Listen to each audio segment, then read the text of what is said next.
আসসালামু আলাইকুম। সুপ্রিয় সপ্তম শ্রেণীর শিক্ষার্থীরা, কেমন আছো সবাই? আশা করি সকলেই মহান আল্লাহ তাআলার অশেষ রহমতে ভালো আছো।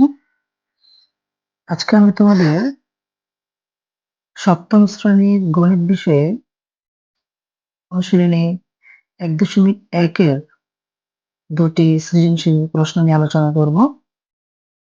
তোমরা মনোযোগ সহকারে ভিডিওটা দেখবা, আশা করি তোমরা উপকৃত হবে। তো 1 নম্বর যে সৃজনশীল প্রশ্নটা এখানে বলা হয়েছে, তানিয়া ম্যাডাম সপ্তম শ্রেণীর ছাত্রী তুলিকে 5 অঙ্ক বিশিষ্ট একটি সংখ্যা যার প্রথম ও শেষে 2 আছে এবং 4 অঙ্ক বিশিষ্ট যে কোনো একটি সংখ্যা যার প্রথম ও শেষে 5 আছে লিখতে বললে তুলি 21,952 এবং 5,605 দুটি সংখ্যা লিখল।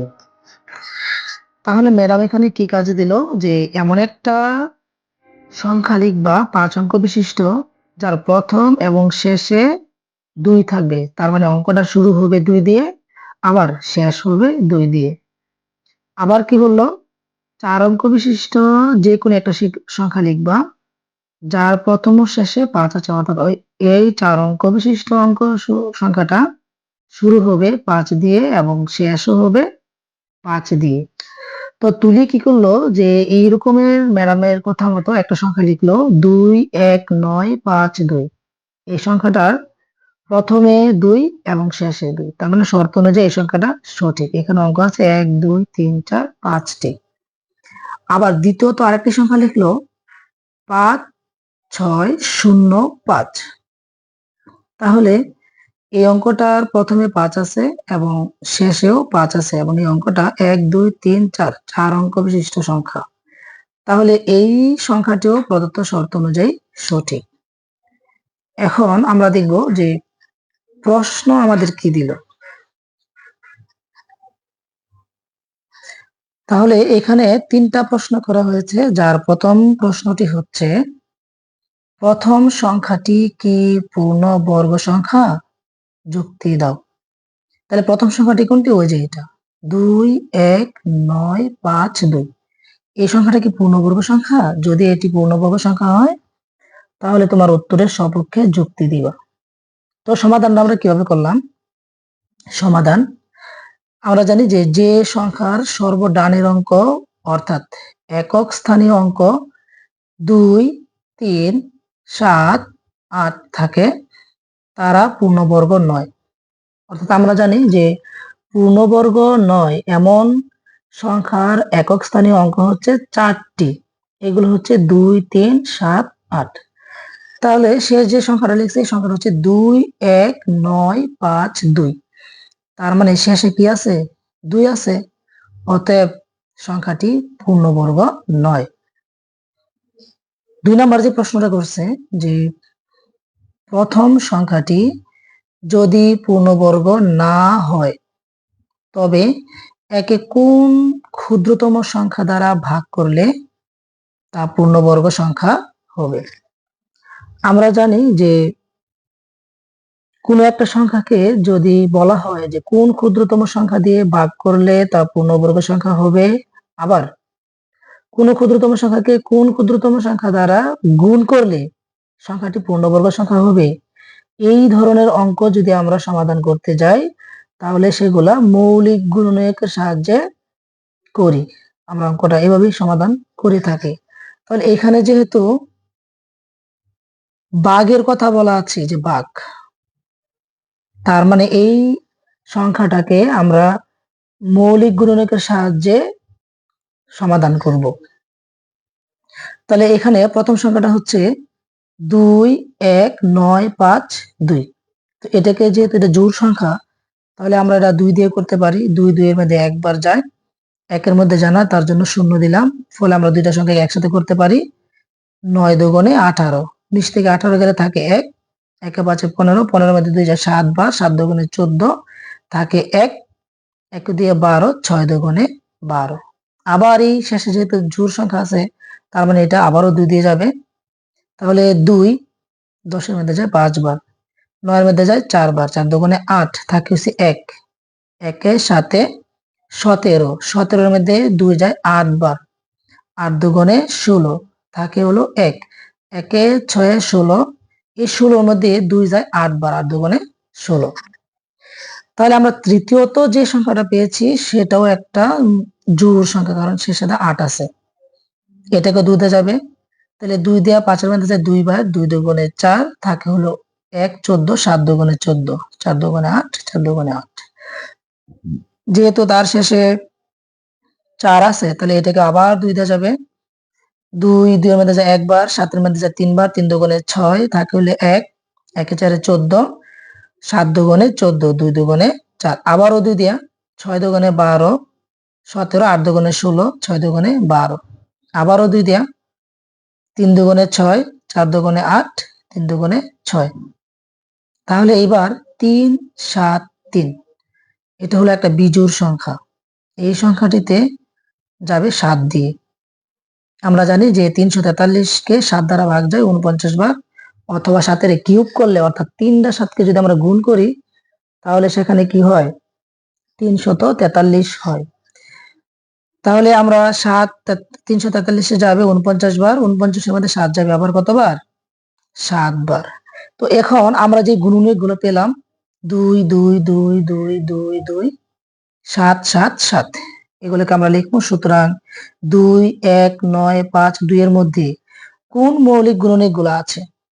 এখন আমরা এই গুণনীয়ক গুলো কেন নিলাম, কারণ এখানের প্রত্যেকটাই মৌলিক, অর্থাৎ একের চেয়ে বড় 1 এবং এই সংখ্যাগুলো ছাড়া এই সংখ্যাগুলোকে অন্য কোনো সংখ্যা দ্বারা ভাগ করা যায় না, এই জন্য এই গুণনীয়ক গুলোকে বলা হয় মৌলিক গুণনীয়ক। আমরা যদি জোড়া বানাই, 1 জোড়া 2 জোড়া 3 জোড়া, 7 হচ্ছে 1 জোড়া, একটা 7 অতিরিক্ত অবস্থায় আছে, অর্থাৎ জোড়াবিহীন অবস্থায় আছে। তাহলে এই 7টা কি অবস্থায় আছে, জোড়াবিহীন অথবা বিজোড় সংখ্যক বার আছে।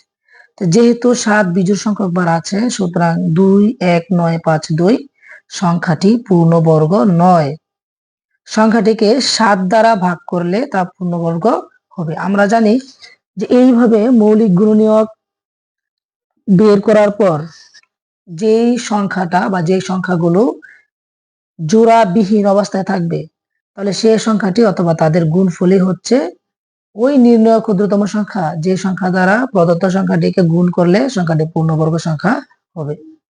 এখন কেউ যদি পূর্ণবর্গ সংখ্যাটি বের করতে চাও, তাহলে এই 7 দ্বারা এই উপরের সংখ্যাটাকে 2 1 9 5 2 কে যদি গুণ করো, তাহলে তুমি পূর্ণবর্গ একটি সংখ্যা পাবে। এই হচ্ছে আমাদের গ নাম্বারের খ নাম্বারের প্রশ্নের সমাধান। তো যদি বলা হয় যে কোন ক্ষুদ্রতম সংখ্যা দ্বারা গুণ করলে অথবা ভাগ করলে গুণফল অথবা ভাগফল পূর্ণবর্গ সংখ্যা হবে, তখন তোমরা এই পদ্ধতির মাধ্যমে মৌলিক গুণনীয়ক বের করবা। বের করার পর যেই উৎপাদকটা বিজোড় সংখ্যক বার অথবা জোড়াবিহীন অবস্থায় থাকবে, ভাগ করার কথা বললে ওই উৎপাদক দিয়ে ভাগ করতে হবে, গুণ করার কথা বললে ওই উৎপাদক দিয়ে গুণ করতে হবে। ধন্যবাদ। গ নাম্বার যে প্রশ্নটা করছে এটা খুবই গুরুত্বপূর্ণ একটি প্রশ্ন, এবং বিভিন্ন প্রতিযোগিতামূলক পরীক্ষায় সপ্তম শ্রেণীতে যারা অংশগ্রহণ করবে, সপ্তম শ্রেণীর ছাত্রছাত্রীরা, এই ধরনের প্রশ্ন একটি দেওয়া থাকে। অথবা কেউ যদি ক্যাডেট পরীক্ষায় প্রশ্ন আনসার করতে চাও, অথবা ক্যাডেট পরীক্ষায় কেউ যদি পরীক্ষা দিতে চাও, তখন দেখা যাবে কি পাটিগণিত থেকে এই ধরনের একটি প্রশ্ন করে থাকে। এবং এই প্রশ্নটা হচ্ছে যে দ্বিতীয় সংখ্যাটা ছিল 5605, এর সাথে কোন ক্ষুদ্রতম সংখ্যা যোগ করলে যোগফল একটি পূর্ণবর্গ সংখ্যা হবে। আমরা অঙ্কটির সমাধানের সাথে আগে আমরা একটি কথা বলে নেই যে আমরা জানি গুণ অথবা ভাগের কথা যদি বলে তাহলে আমরা সমাধান করি মৌলিক গুণনীয়কের সাহায্যে। এখন এখানে যেহেতু যোগের কথা বলছে, যে এখানে কি বললো, যোগের কথা বলছে, যোগ অথবা বিয়োগ করার কথা বললে আমরা সেই অঙ্কগুলোকে করি ভাগ প্রক্রিয়ার সাহায্যে।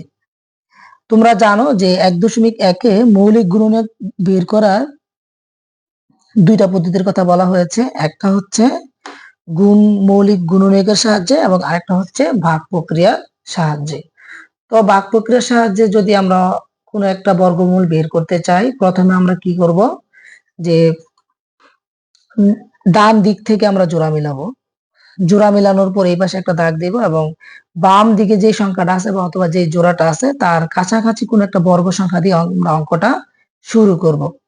তো আমরা যদি সমাধানে যাই, এখানে আমাদের প্রদত্ত সংখ্যাটা হলো 5 6 0 5। আমরা যদি উপরটা জোড়া বানাই, এই 1 জোড় 2 জোড় আমরা জোড়া বানালাম, এদিকে একটা দাগ দিলাম, এটা হচ্ছে নিয়ম। তো আমাদের বাম দিকের প্রদত্ত সংখ্যা হচ্ছে 56। তো 56-এর কাছাকাছি এই বর্গ সংখ্যা আছে দুইটা, একটা হচ্ছে 7 7 49, 8 8 64। তাহলে ভাগ প্রক্রিয়ার নিয়ম হচ্ছে যে আমরা যেই ভাজ্যটাকে আমরা ভাগ করব, ওই ভাজ্যটার হয় সমান নিব না হয় কি ছোট নিব, কিন্তু কোনো ক্রমে আমরা কোনো বড় সংখ্যা নিতে পারবো না। তো 56 আছে, 56 কাছাকাছি 49, 49-এর বর্গমূল হলো 7। এখন 7 7 49, আমরা যদি বিয়োগ করি, 9 বড় সংখ্যা, 6 ছোট সংখ্যা, তাহলে 6কে আমরা 10 দিয়ে যোগ করে বড় সংখ্যা ধরে নিতে হবে। তাহলে 9 আছে 16 হবে কত হলে, 9-এর সাথে আমরা জানি 7 যোগ দিলে 16 হয়, তাহলে 7 হলে হাতে আছে 1, 1 1 5, 5 5 মিলে গেলে 0 দিতে হবে না।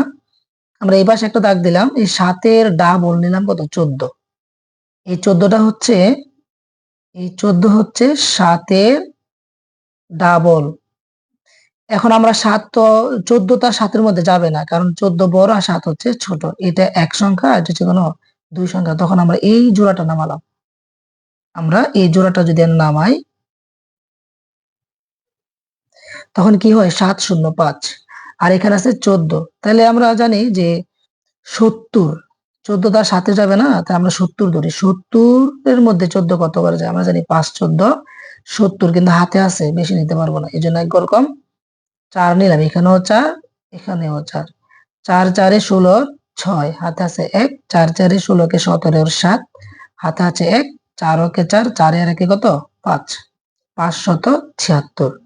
আমরা বিয়োগ যদি করি, 6 আছে 15 হবে 9 হলে, হাতে আছে 1, 1 এর সাথে 8, 8 আছে 10 হবে 2 হলে, হাতে আছে 1, 1 এ 5 6, 6 আছে 7 হবে 1 হলে।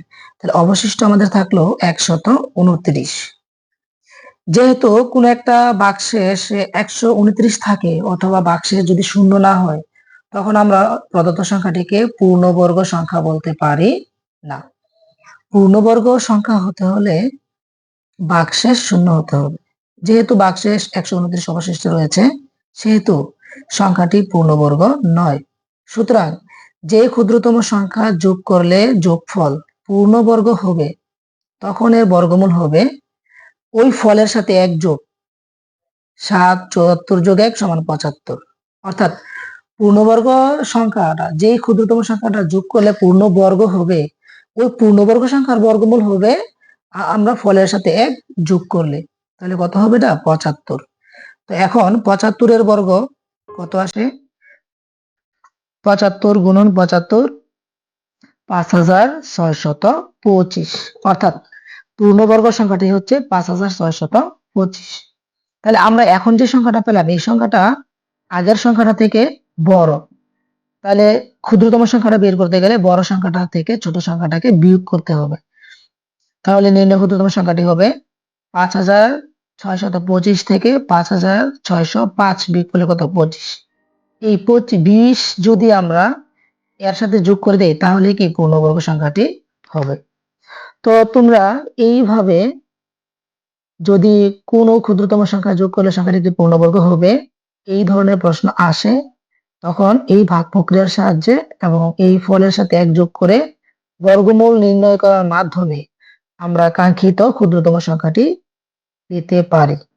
তোমরা যদি এইভাবেই প্র্যাকটিস করো, সকল অঙ্কের একই নিয়ম, এই টাইপের সকল অঙ্কের একই নিয়ম, এই নিয়ম অনুসরণ করলে তোমরা পরীক্ষায় ভালো একটা আনসার করতে পারবা।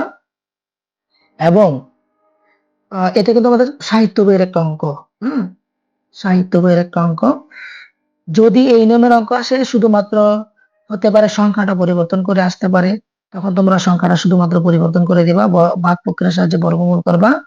নিয়ম একই রকমের থাকবে, সংখ্যা শুধুমাত্র পরিবর্তন হবে। আশা করি সকলেই বুঝতে পেরেছ। এরপর যদি কোনো কিছু বুঝে না থাকো তাহলে কমেন্টের মাধ্যমে জানাবা। আমি চেষ্টা করব তোমাদেরকে আরেকটু ক্লিয়ার করে বুঝিয়ে দিতে। সকলকে ধন্যবাদ।